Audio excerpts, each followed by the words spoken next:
Why does a convicted rapist and murderer keep getting parole? For the third time this year, Gurmeet Singh, head of the Dera Sacha Sauda sect, is out on parole. This happily coincides with bypoll elections in an assembly seat in Haryana, upcoming polls in Himachal Pradesh and Panchayat polls.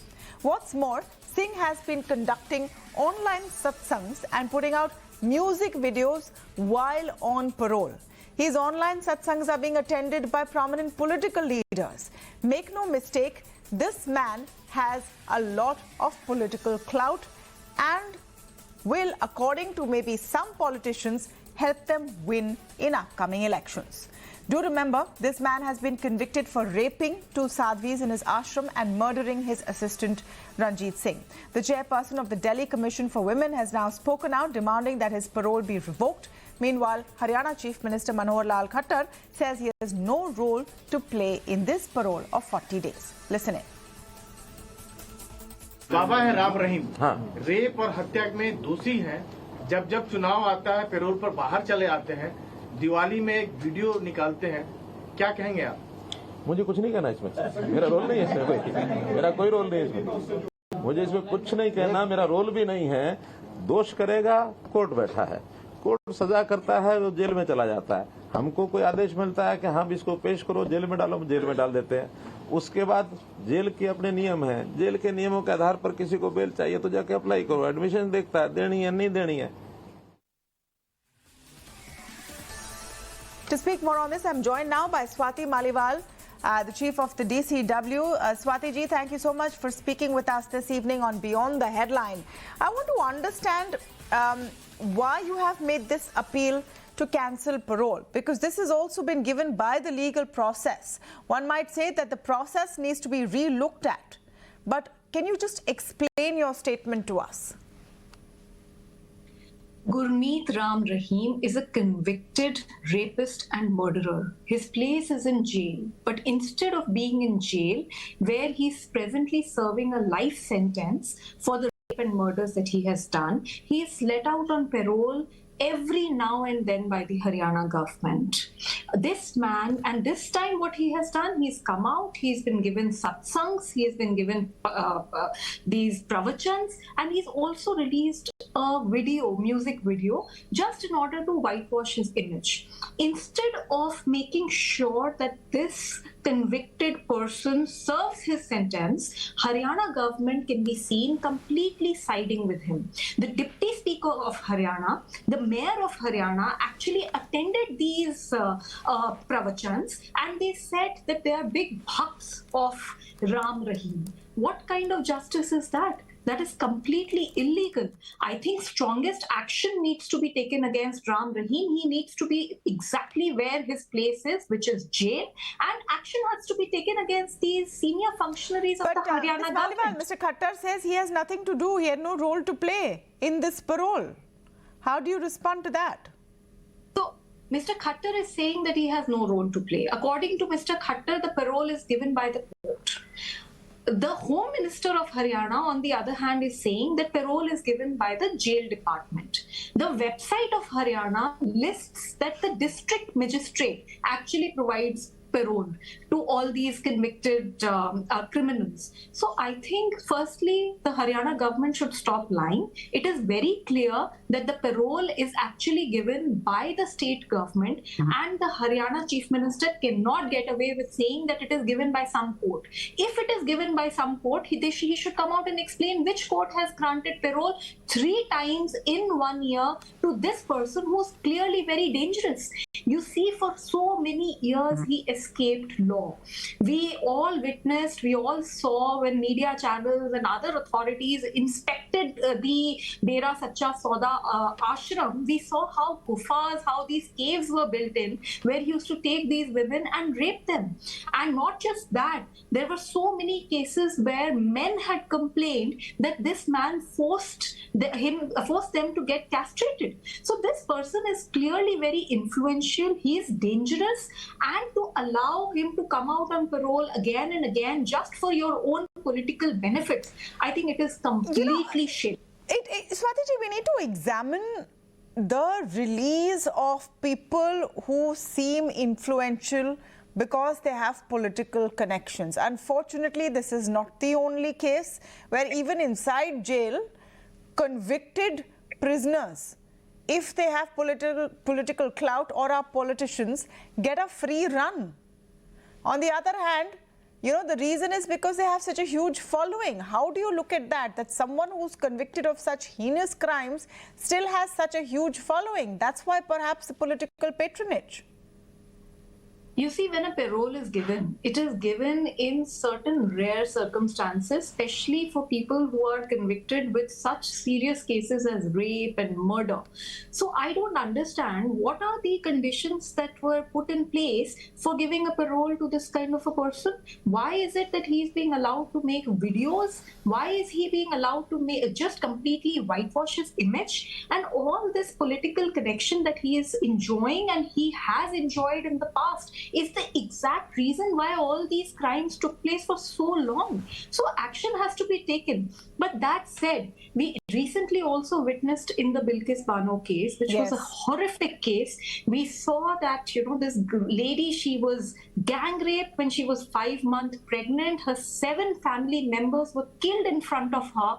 And despite that, all those 11 gang rapists and murderers were just let off without completing their complete sentence. So there is a complete failure of the system vis-a-vis dispensation of justice as far as rape survivors are concerned. So, I'm glad you brought up the Bilkis case, because the circumstances and the reasons and the justification for the release of these convicted rapists, of course, is very shocking. What's also shocking is because that state is going into elections, no political party, and I repeat, no political party in the fray wants to speak about it or wants to talk against it.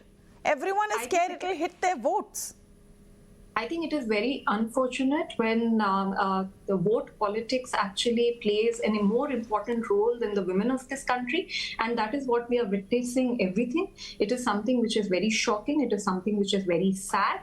And I would urge the central government to come up with some stronger rules and policies. Why is it that parole is given so easily to people convicted with rape and murder? Why is it that Bilkis Bano's rapists are allowed to just walk away free and actually are garlanded and welcomed?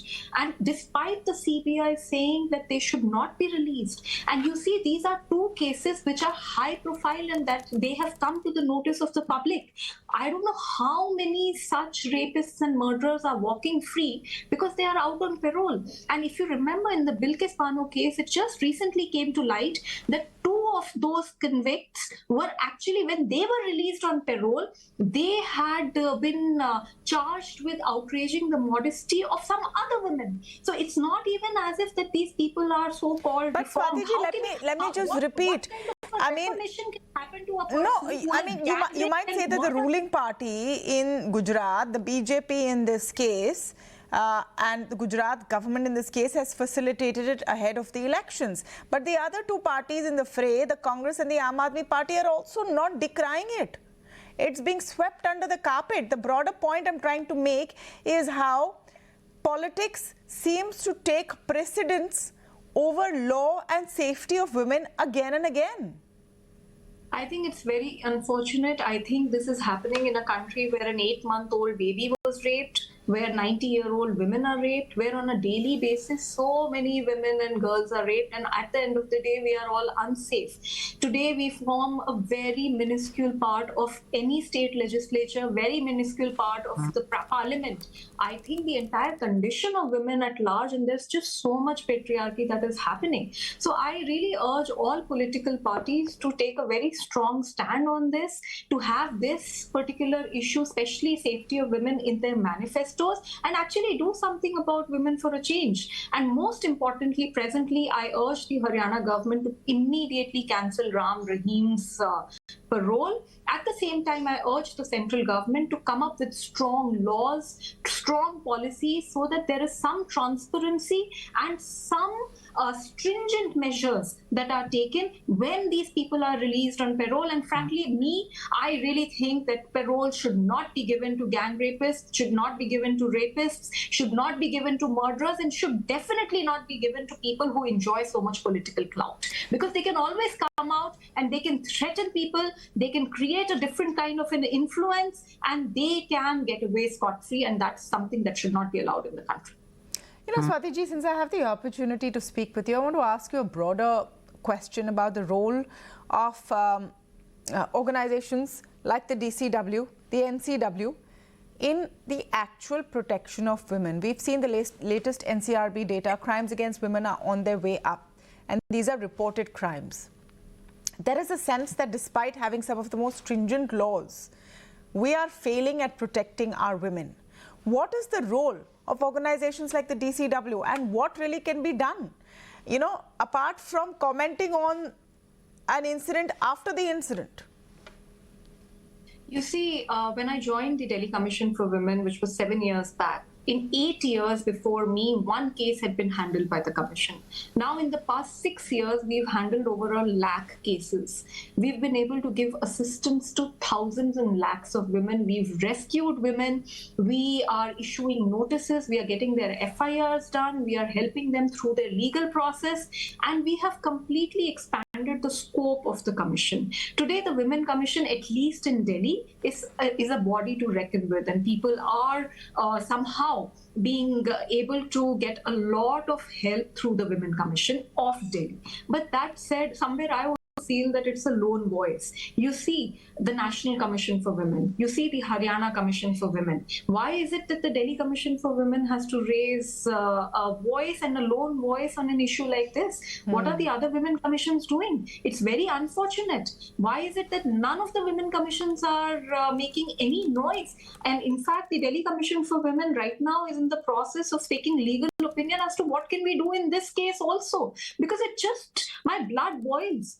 How is it that you allow a man like that to walk away scot-free? What is the message that you're giving to the country? What is the message that you're giving to the rapists of this country? That just because you will enjoy some kind of a political clout, you'll be able to walk away free? Exactly. What is the message you're giving to the Nirbhayas of this country? So the Delhi Commission for Women, we are a powerful body. There have been hundreds of FIRs, thousands of arrests. There have been a lot of work by the Delhi Commission for Women, but I somehow feel that we are a lone warrior. But we are continuing to do it. And you see, why is it that none of the people are speaking against Ram Rahim? He enjoys a lot of political clout.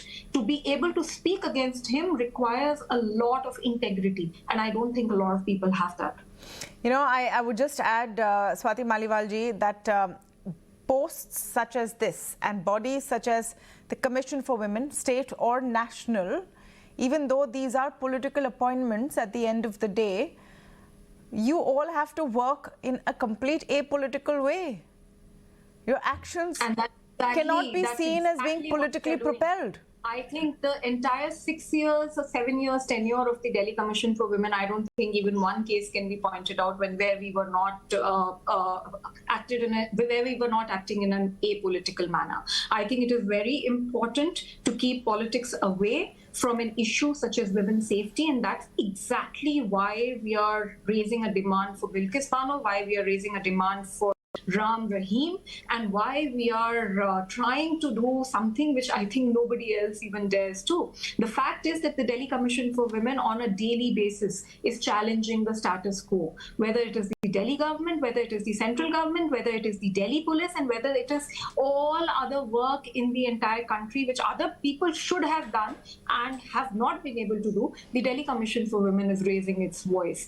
Unfortunately, it's a lone voice many times, but that said, we will continue to do it. I'm not scared of Ram Rahim. I'm not scared of anybody. We will take action and we will try our level best, because when I want to sleep at night, I want to have a good sleep. I want to sleep at night after having done my day's work, which is exactly what I do. Well, a lot of women would be making a demand for justice and a re-examining of parole laws especially. Absolutely. And what someone can do when out on parole. Are they a worthy recipient of parole or furlough?